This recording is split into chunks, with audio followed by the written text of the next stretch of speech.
লেখিকা মনোবীণা চট্টোপাধ্যায়ের বড় পিসিমা। আমাদের বড় পিসিমার দাপটের চোটে কারোর ট্যাফও করার জো ছিল না। বড় পিসিমার পোশাকি নাম একটা ছিল, কিন্তু দীর্ঘ অব্যবহারে ও নামের আর কোনো অস্তিত্ব ছিল না বিশেষ। বড় পিসিমা বোধহয় নিজেও ভুলেছিলেন। আমাদের ছোটবেলায় বড় পিসিমাকে নাম ধরে ডাকার মতো কেউই এ পৃথিবীতে আর বেঁচে ছিলেন না। বড় পিসিমা সবার বড়, আমাদের পিসিমা, বাবা জ্যাঠাদের দিদি সবচাইতে বড়। বড় পিসিমার কথার উপর কথা বলার সাহস বা বুকের পাটা কারও ছিল না। আমাদের মা কাকিমারাও সর্বদা ভয়ে তটস্থ হয়ে থাকতেন। আমরা তো কোন ছাড়। বড় পিসিমার অনেক যুগ আগে বিয়ে হয়েছিল, মাত্র 15 বছর বয়সে। বিয়ের অব্যবহিত পরেই তিনি বিধবা হন এবং বাপের বাড়ি ফিরে আসেন। তখন থেকেই তিনি আমাদের বাড়িতে। শুনেছি দাদুর সবচেয়ে কাছের এবং প্রিয় সন্তান ছিলেন বড় পিসিমা। দাদু যদিও মেয়ের এই বৈধব্য দশা বেশি দিন সহ্য করতে পারেননি, তবু যতদিন ছিলেন বুকে করে রেখেছিলেন। শুনেছি বিবাহিত মেয়েরা ভাইদের সংসারে গলগ্রহ হয়ে থাকে, তারা দেখে যাক এসে বড় পিসিমাকে। দাদুর পর বড় পিসিমাই বাড়ির মাথা হয়ে উঠেছিলেন। তার সম্মতি ছাড়া বাড়িতে একটা কুটো এদিক ওদিক হতো না। অত বুড়ো জ্যাঠামশাই পর্যন্ত বড় পিসিমার সামনে কিরকম নুয়ে যেতেন। মা কাকিমা জেঠিমা পুরনো কালের লোক, ভিতরে ভিতরে অসন্তোষ থাকলেও ভয়ে বড় পিসিমাকে কেউ কিছু বলতে সাহস পেতেন না। আমরাও ছোট থেকে বড় পিসিমার শাসনেই বড় হয়েছি, কিন্তু মুশকিল হলো আমাদের বড় হওয়ার সময়। যুগ তো আর বড় পিসিমার সময় থেমে নেই, যুগ বদলাচ্ছে নিজের মতো। নিয়ম তৈরি হচ্ছে নতুন, পুরনো নিয়ম ভাঙছে, মানুষ সংস্কার মুক্ত হচ্ছে। পাশ্চাত্যের হাওয়া এসে লাগছে প্রাচ্যের দেশগুলোয়। উচ্চবিত্তদের দেখে মধ্যবিত্ত চেটেপুটে নিচ্ছে এই মডার্নিজমের স্বাদ। এই যুগ সন্ধিকালে আমাদের বড় হয়ে ওঠা। শুনেছি বড় জ্যাঠামশাইয়ের বড় মেয়ে পুন্নুকে বড় পিসিমা স্কুলেই যেতে দেননি। বাড়িতেই একজন মাস্টার মশাই আসতেন বাড়ির ছেলেদের পড়াতে। তার কাছেই পুন্নু দিদি অক্ষর পরিচয়টুকু করে নিজের নামটুকু সই করতে পারতেন। সেসব অনেক যুগ আগের কথা, আমরা তখন জন্মাইনি। বড় পিসিমা বাড়ির বাইরে বেরোতেন না। পালে পার্বণে বড় পিসিমার শ্বশুর বাড়ি থেকে নিমন্ত্রণ আসতো। অনুষ্ঠানের দিন বড় পিসিমা দাদুর আলমারি থেকে কালো ইঞ্চিপার গরদ বার করতেন, এত বড় ঘোমটা দিতেন, দিয়ে বাবার স্ট্যান্ডার্ড হেরাল্ড গাড়িতে গিয়ে বসতেন। বড় পিসিমা গাড়িতে বসার আগে গাড়িকে ভালো করে গোবর গঙ্গা জল দিয়ে ধোয়া হতো মাই সিট অবধি। তারপর পিসিমা তাতে গিয়ে বসতেন। চামড়ার জুতো পরেননি কখনো। শ্বশুরবাড়ির অনুষ্ঠানে গেলে খড়ম পরতেন, বাড়িতে খালি পা। গঙ্গা স্নানে গেলেও খালি পায়ে যেতেন, কারো কথা শুনতেন না। গঙ্গার ধার আর শ্বশুরবাড়ির অনুষ্ঠানে যেতেন, সব কাজ এক হাতে উদ্ধার করে চলে আসতেন। প্রচণ্ড খাটতে পারতেন। বিয়ে থা হলে আড়াল থেকে সব বলে বলে দিতেন। বড় পিসিমার উপস্থিতিটাই এত বছর পরও ওই বাড়িতে এতটাই অপরিহার্য ছিল। আমরা ছোটবেলায় দেখতাম বড় পিসিমার শ্বশুর বাড়ি থেকে হয়তো কেউ নিমন্ত্রণ করতে এলো বড় পিসিমাকে, সে প্রায় গলবস্ত্র হয়ে নিমন্ত্রণ করত পিসিমাকে। সেই কবে পিসিমা চলে এসেছিলেন ও বাড়ি থেকে, তবু এতটাই ব্যক্তিত্ব ছিল ওনার। প্রচণ্ড নিষ্ঠাবতী ছিলেন, কখনো কারো হাতে রান্না খাননি। একবেলা সপাক খেতেন, রাতে দুধ, গঙ্গা জল, ফলমূল ইত্যাদি। এর মধ্যেও বছরে অর্ধেক দিন একাদশী, অম্বুবাচিতেই কেটে যেত। খেতেন কতটুকু কে জানে। বাড়িতে পিসিমার দিকই পুরো আলাদা ছিল, ওখানে আমিষ ঢোকা নিষিদ্ধ। পিসিমা সকালে উঠে গোবর জল ছড়া দিয়ে ওনার অংশ পুরো ধুতেন, তারপর গঙ্গা স্নানে যেতেন। এসে পুজো করে দুটো ফুটিয়ে খেতেন। আমাদের ওই অংশে পা দেওয়াই নিষেধ ছিল। আমরা ছোট, ছোঁয়া ন্যাপা বুঝি না, তবু কখনো খেলতে খেলতে চলে গেলে পিসিমার বিরাট ধমক খেতাম এবং পিসিমাকে আবার ওই অংশ ধুতে হতো এবং পুনরায় গঙ্গা স্নানে যেতে হতো। বড় পিসিমার সাথে কথা বলতে গেলে উঠোনের তলা থেকে ডাকতে হতো। মা কাকিমা বাবা জ্যাঠামশাই কেউই উঠোনের উপরে উঠতেন না কখনো। বড় পিসিমাকে উঠোনের তলা থেকে ডাকলে বড় পিসিমা বাইরে বেরিয়ে এসে উঠোনের উপর থেকে কথা বলতেন। জ্যাঠামশাইয়ের ছোট মেয়ে দুর্গা দিদি যখন বছর 5-এর, তখন যুগের হাওয়া খানিক বদলাচ্ছে। যদিও বড় পিসিমা তার আজ পাচ্ছেন না তার ওই 4 দেওয়ালের পৃথিবীর মধ্যে থেকে। মায়ের কাছে পরে গল্প শুনেছি, এক সন্ধ্যায় জ্যাঠামশাই উঠোনের ছাদ তলা থেকে পিসিমাকে ডাকছেন, দিদি, দিদি, শুনতে পাচ্ছ? বড় পিসিমা বেরিয়ে আসলেন, পরনে থান, চুল ঘাড় থেকে ছাটা, বয়স হয়েছে যথেষ্ট, তবু দেখে বোঝা যেত যৌবনে তিনি কতটা সুন্দরী ছিলেন। অযত্নে অবহেলায় নিজেকে নষ্ট করেছেন তিলে তিলে। জ্যাঠামশাই গলা খাঁকড়ে বললেন, দিদি, দিনকাল পাল্টাচ্ছে। বড় পিসিমা চোখ কুঁচকে বললেন, তো তোরা নাম লেখাতে চাস লেখা, আমাকে আর এই বয়সে কিছু বদলাতে বলিস না। জ্যাঠামশাই কৃতস্তত করে বললেন, না মানে আজকাল একটা দুটো পাস না দিলে ছেলেপক্ষ মেয়ে পছন্দ করে না। শুধু অক্ষর জ্ঞান থাকলে আজকাল মেয়ের বিয়ে হচ্ছে না। তুমি যদি অনুমতি দাও তাহলে দুর্গাকে সামনের মাসে মেয়ে স্কুলে ভর্তি করিয়ে দিই। পড়ুক বছর। আজকাল মেয়েরা ঘরের মধ্যে থেকে একটু আধটু বেরোচ্ছে দিদি, পৃথিবীটাকে একটু আধটু জানছে, বুঝছে। আজকালকার কলেজে পড়া ছেলে সব, তাদের পছন্দ ভিন্ন প্রকৃতির। এখন তো ছেলেরা নিজে এসে মেয়ে দেখে পছন্দ করে, 2-4টে কথা জিজ্ঞাসাবাদও করে, বুঝলে না? একেবারে বোবা বনে থাকলে আজকালকার ছেলেরা সে মেয়ে পছন্দ করে না। বড় পিসিমা মন দিয়ে শুনলেন, তারপর হতাশ গলায় বললেন, আমাদের বাড়ির মেয়ে স্কুলে যাবে? জ্যাঠামশাই আমতা আমতা করে বললেন, পূর্ণুর বেলায় দিনকাল অন্যরকম ছিল দিদি, দিনকাল বদলাচ্ছে, মেয়ের বিয়ে না হলে যে। বড় পিসিমা বললেন, কালে কালে সবই যাচ্ছে, মেয়েরা 4টি লেখাপড়া শিখে করবে কি, তার চেয়ে 2টো সেলাই 2টো রান্না শিখলে কাজে দিত বেশি।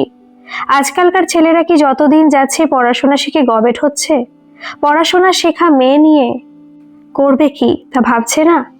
যাক, কি আর বলি বলো। যাক, তুমি মেয়ের বাবা, তুমি যখন বলছো দুর্গা স্কুলে যাক, দেখি কি হয়। একটু বড় হলে, যোগ্যী হলেই পাত্তর দেখে বিয়েটা দিয়ে দিস, নয়তো বেশি পড়লে আরেক বিপত্তি। মেয়ের স্কুলে যাওয়ার অনুমতি নিয়ে জ্যাঠামশাই হৃষ্টচিত্তে নিজের ঘরে এলেন। আমাদের বাড়িতে দুর্গা দিদি প্রথম স্কুল যায়। দুর্গা দিদির কাছেই শুনেছিলাম প্রথম স্কুলে যাওয়ার দিন দুর্গা দিদি স্নান করে বড় পিসিমাকে প্রণাম করতে গেছিল। বড় পিসিমা পা সরিয়ে নেন। আমি তখন কাঁথায় শোয়া শিশু। দিন গেল, দুর্গা দিদি স্কুলে যায়, পরীক্ষা দেয়, পাশও করে। বাবা জ্যাঠারা নিজেদের মধ্যে আলোচনা করেন, দুর্গা দিদির পড়াশোনায় মাথা নাকি খুব ভালো, অঙ্কে ফুল মার্কস পায়, আর সব সাবজেক্টেও নাকি বেশ ভালো নম্বর পায়। কিসে যেন স্কুল থেকে একটা বই প্রাইজও পেয়েছে। জ্যাঠামশাইয়ের বড় ছেলে ভানুদা নাকি দুর্গা দিদির মার্কশিটও দেখেছে, তাতে নাকি লেখা আছে দুর্গা দিদি অতগুলো মেয়েদের মধ্যে ক্লাসে প্রথম হয়েছে।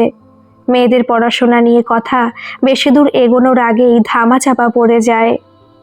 শোনা যায় জ্যাঠামশাইয়ের সেজো ছেলে বিল্টুদাও নাকি বেশ ভালো নম্বর পেয়ে স্কুল ফাইনাল পাশ করেছে, এবার 12 ক্লাসের পরীক্ষা দেবে। আমিও বড় হচ্ছি একটু একটু করে। দুর্গা দিদির পাত্র খোঁজা চলছে। দুর্গা দিদি কিন্তু কোনো কথা বলে না। পাত্রপক্ষ দেখতে এলে জ্যাঠাইমা দুর্গা দিদির চুল টেনে বেঁধে খোপা করে দেন। দুর্গা দিদি পাত্রপক্ষের সামনে গিয়ে বসে। পাত্রের মা জিজ্ঞাসা করেন, শুক্তোতে কিসের ফোড়ন দিতে হয় মা? দুর্গা দিদি বলতে পারে না। দুর্গা দিদির বিয়েও হয় না। পাত্রপক্ষ চলে গেলে জ্যাঠাইমা গুম গুম করে দুর্গা দিদির পিঠে কিল দেয় আর নিজের কপাল চাপড়ায়। তারপর দুর্গা দিদি 2 দিন রান্নাঘরে গিয়ে বসে মা কাকিমার সাথে। কিন্তু মুশকিল হলো, দুর্গা দিদি রান্না করতে বসলে তরকারি পুড়ে যায়, জলের ঘটি উল্টে যায়।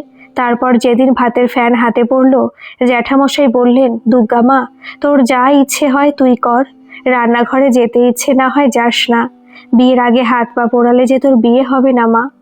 বড় পিসিমা সব শুনে বেজায় অসন্তুষ্ট হলেন। বললেন, তখনই বলেছিলাম বাড়ির মেয়েদের স্কুলে না পাঠাতে, এখন বোঝো মেয়ে মানুষের রান্নায় মন নেই। এর মধ্যে আমি তখন স্কুলের নিচের ক্লাসে পড়ছি। হালকা হালকা মনে আছে দুর্গা দিদির বিয়ে নিয়ে বাড়িতে খুব গোল।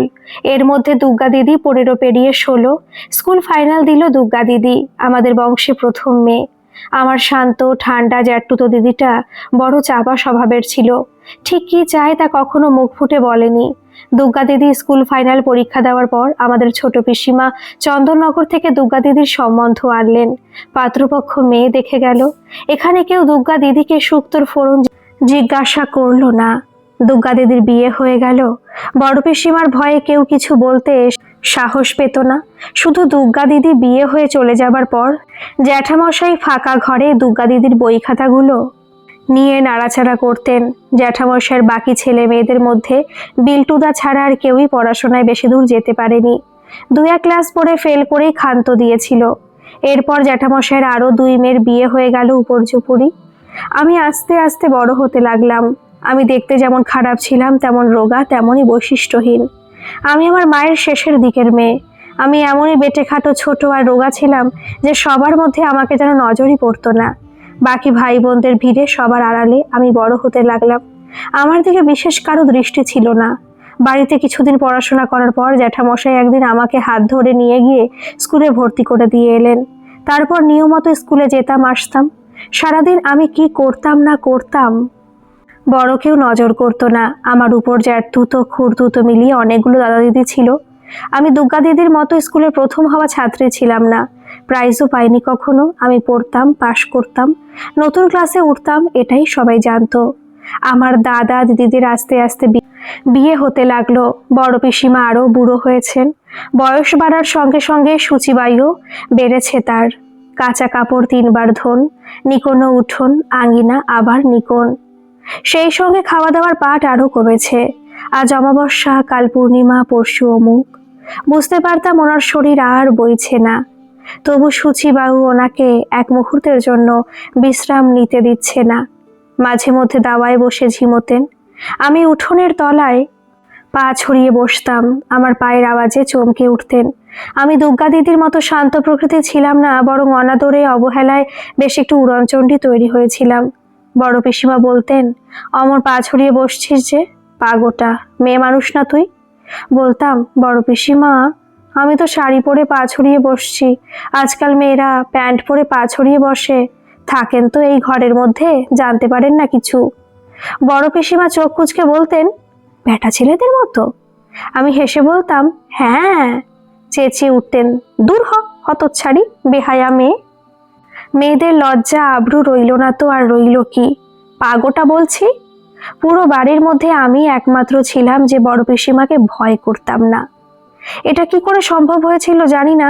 সবচেয়ে ছোট বলে বোধহয় বড় পিসিমা আমাকে একটু প্রশ্রয়ের চোখে দেখতেন। অন্তত সব সময় বিয়ের কথা বলে ভয় দেখাতেন না। পালে পার্বণে 2-1টা বাড়তি নাড়ু আমার হাতে গুজে দিতেন। কি জানি কেন বড় পিসিমার হাতের নাড়ু, আচার, তিলের তক্তির স্বাদ আজও মুখে লেগে আছে। আমাদের বাড়িতে দুর্গা দিদির পর আর কোনো মেয়ে স্কুল ফাইনাল পরীক্ষা ডিঙোতে পারেনি। আমি ডিঙোলাম। এ যেন এক কল্পনাতীত বিষয়। বাড়ির সবচেয়ে অবহেলিত, অনাদরে এক কোণে পড়ে থাকা সবচেয়ে ছোট মেয়েটা যে স্কুল পাশ করে যাবে, এ যেন সকলের স্বপ্নেরও অতীত ছিল। কবে যে আমি এত বড় হয়ে গেলাম সেটাই বোধহয় কেউ লক্ষ্য করেনি। মাধ্যমিক পাশের পর আমার সমন এলো। বাড়ি থেকে বেরোনো একদম বন্ধ। আমাকে দেখতে আসবে বাড়ির সবচেয়ে নেগলেক্টেড সদস্যের প্রতিও সবাই হঠাৎ মনোযোগী হয়ে পড়ল। এবার আমার বিয়ে না দিলেই নয়। আমি দুর্গা দিদি ছিলাম না। মাকে বললাম, এসব সার্কাস বন্ধ করো, আমি কলেজে পড়ব। বিয়েটি এখন আমার দ্বারা হবে না। মা চিরকালই ভীতু প্রকৃতির মানুষ। ভয় পেয়ে আমার মুখে হাত চাপা দিলেন, বললেন, চুপ চুপ, তোর বড় পিসিমা শুনতে পেলে আর রক্ষে থাকবে না। এক ঝটকায় মুখ থেকে হাত সরিয়ে দিলাম। বললাম, আমি নিজেই বলবো বড় পিসিমাকে। কিভাবে বলবো এটা ভাবতে ভাবতে বেশ কদিন গেল। এদিকে পাত্র দেখার দিন এগিয়ে আসছে আর আমি ভিতরে ভিতরে ছটফট করছি। এমন সময়ে হঠাৎ একদিন দাদুর ঘরের আলমারি ঘাঁটতে ঘাঁটতে আমার হাতে এলো একটা ছবি। একটা মেয়ে, বছর 15 বয়স হবে। শাড়ি পরা, ঘন চুলের বিনুনি কাঁধের এক পাশ দিয়ে বুকের উপর ঝুলে রয়েছে। মুখটা ঠিক পান পাতার মতো। 2 চোখে খুব যত্ন করে কাজল পরা। 2টো ভ্রুর মাঝখানে ছোট্ট একটা টিপ। ফটোগ্রাফারের অ্যাঙ্গেলের সাথে একটু তেরচা করে বসা। 2টো হাতে 2টো সোনার বালা। একটা হাতের উপর আর একটা হাত রাখা। ঘাড়টা সামান্য বাঁকানো, কানে ছোট সোনার মাকড়ি। মেয়েটির দৃষ্টি ক্যামেরার দিকে নয়, অন্যদিকে। 2টো চোখের দৃষ্টি ভাসা ভাসা। বছর 15-র কিশোরীর মুখে ঠিক যেরকম সারল্য থাকা দরকার তার থেকেও যেন কিছু বেশি ঢেলে দিয়েছে ঈশ্বর মেয়েটির মুখে। কত পুরনো একটা ব্ল্যাক অ্যান্ড হোয়াইট ছবিতেও মনে হচ্ছে মুখের উপর যেন একটা আলো এসে পড়েছে। এত উজ্জ্বল সেই মুখ, আর সেই মুখে ঠোঁটের কোণে এক চিলতে হাসির রেশ। ছবিটি বড় পিসিমার, কোনো এক প্রাগৈতিহাসিক যুগে তোলা। হয়তো সেদিনও পাত্রপক্ষকে দেখানোর জন্য ছবিটি তোলা হয়েছিল এত ধুমধাম করে। দাদু শেষ দিন অবধি ছবিটার একটা কপি নিজের কাছে রেখে দিয়েছিলেন। হয়তো আদরের মেয়ের এই বেশ যখন সহ্য করতে পারতেন না, তখন ছবিটি বের করে দেখতেন। ছবিটি নিয়ে বড় পিসিমার কাছে গেলাম। অভ্যেস মতো উঠোনের নিচ থেকে বড় পিসিমাকে ডাকলাম, বড় পিসিমা ভেতরে আছেন? বড় পিসিমা প্রায় অন্ধকার ঘর থেকে বেরিয়ে এলেন। আমাকে দেখে জ্বলে উঠলেন, এই যে মেম সাহেব এলেন, শুনলাম বিয়ে না করে কলেজে পড়বে বলছো। ছেলেদের সাথে কলেজে পড়ে বংশের মুখে চুনকালি মাখাবা মা? বললাম, একটা জিনিস দেখবেন বড় পিসিমা। বড় পিসিমা হঠাৎ থমকে গেলেন, চোখ কুঁচকে বললেন, কি জিনিস? এ টোকাটা কিছু আনিসনি তো? তোকে আমার একটু বিশ্বাস হয় না। বললাম, আপনি পাগল হয়েছেন পিসিমা? ওসব এখানে এনে আপনাকে এই বয়সেই অবেলায় আবার চান করার শাস্তি আমি দেব না কোনো দিনই। হাত বাড়িয়ে পিসিমার হাতের কাছে ছবিটা ধরলাম। পিসিমা হাত বাড়িয়ে ছবিটা নিলেন। আমি শুধু লক্ষ্য করছিলাম পিসিমার অভিব্যক্তিগুলো, আর ভাবছিলাম ছবির মেয়েটি আজকের পিসিমা। ছবিটা দেখতে দেখতে পিসিমার হাতগুলো কেমন কাঁপতে লাগলো। শীর্ণ ক্লিষ্ট চোখ দুটো জল ভরে আসছিল। পিসিমা প্রাণপণ চেষ্টা করছিলেন কান্না চাপতে, পারছিলেন না। আমি বুঝতে পারছিলাম যুগ যুগান্তের কান্না দুকুল ছাপিয়ে চোখ বেয়ে নেমে আসতে চাইছে। সারা শরীর কাঁপছিল তার। আমি দাওয়ায় উঠে ধরলাম ওনাকে। অবাক হলাম, এই প্রথম পিসিমা বাধা দিলেন না, কোনো কথা বললেন না পিসিমা, শুধু ছবিটা আমার হাতে ফিরিয়ে দিলেন। বললাম, আপনার শরীর ঠিক আছে তো এখন? পিসিমা মুখ খুললেন, খুব শান্ত সমাহিত স্বরে বললেন, আমি ঠিক আছি মনি, এ পোড়া শরীরের মরণ নেই। তোর বাবাকে আমার নাম করে বলিস তোর যেন এখন বিয়ের দেখাশোনা না করা হয়। তুই কলেজে পড়বি বলছিলি, এখন বিয়ে হলে তোর পড়াটা বন্ধ হয়ে যাবে। বলিস আমি বলেছি। বড় পিসিমা আস্তে আস্তে উঠে ওনার সেই প্রায়ন্ধকার ঘরের মধ্যে মিলিয়ে গেলেন। আমাকে দেখতে আর আসেনি পাত্রপক্ষ। বাবা চিঠি লিখে জানিয়ে দিয়েছিলেন ওদের। কলেজে ভর্তি হলাম আমি আর্টস নিয়ে। জ্যাঠামশাই খুব খুশি হয়েছিলেন। কলেজের প্রথম দিন বড় পিসিমাকে প্রণাম করেছিলাম। স্কুলের প্রথম দিন যে প্রণাম তিনি নেননি, কলেজের প্রথম দিন সেই আশীর্বাদ আমি পেয়েছিলাম। আমাকে আশীর্বাদ করতে গিয়ে জ্যাঠামশাইয়ের চোখ ছলছল করছিল। হয়তো দুর্গা দিদির কথা মনে পড়ছিল তার। আজ আর জ্যাঠামশাইও নেই, বড় পিসিমাও নেই। আমি ইউনিভার্সিটি পাশ করেছিলাম ইতিহাস নিয়ে। নিজের পছন্দের মানুষকে বিয়েও করেছিলাম। বড় পিসিমা দাঁড়িয়ে থেকে আশীর্বাদ করেছিলেন। কত যুগ আগের কথা। আমি নিজেই এখন 60 বছরের বৃদ্ধা। বড় পিসিমার ছবিটা আজও রেখে দিয়েছি। ওই ছবিটাই আমার জীবন বদলে দিয়েছিল। সেদিন এত ভাবিনি, আজ মনে হয় ওই ছবিটা দেখে বড় পিসিমার হয়তো আমার কথা মনে হয়েছিল। তখন আমার ওই রকমই বয়স, তাই আর বড় পিসিমা নিজের জীবনের পরিণতিটা আমার জীবনে হতে দেননি। হয়তো ছবিটা দেখে ওনার অনেক না মেটা অপূর্ণ আশার কথা মনে পড়ে গেছিল। শুনেছি বড় পিসিমার চুল ওনার খুব প্রিয় ছিল। বিধবা হওয়ার পর সবাই যখন নির্মম হস্তে ওনার চুল কেটে নিচ্ছিল, বড় পিসিমার কি খুব কষ্ট হচ্ছিল? এত বছর হয়ে গেল বড় পিসিমা নেই, তবু আমি আজও মাঝে মাঝে ছবিটা বার করে দেখি আর কৃতজ্ঞ চিত্তে স্মরণ করি ওনাকে। মনে মনে প্রার্থনা করি আর কোনো জন্মে যেন বড় পিসিমাকে আশা আকাঙ্ক্ষাহীন একটা পাথর হয়ে জীবন কাটাতে না হয়। বিধাতা আমার প্রার্থনা শুনতে পান কিনা আমার জানা নেই, কিন্তু সর্বশক্তিমান ঈশ্বর যেন ওনার আত্মাকে চিরশান্তি প্রদান করেন। গল্পটি কেমন লাগলো অবশ্যই কমেন্ট করে জানাবেন, আর ভালো লাগলে একটা সাবস্ক্রাইব করে আমার পাশে থাকবেন। ধন্যবাদ।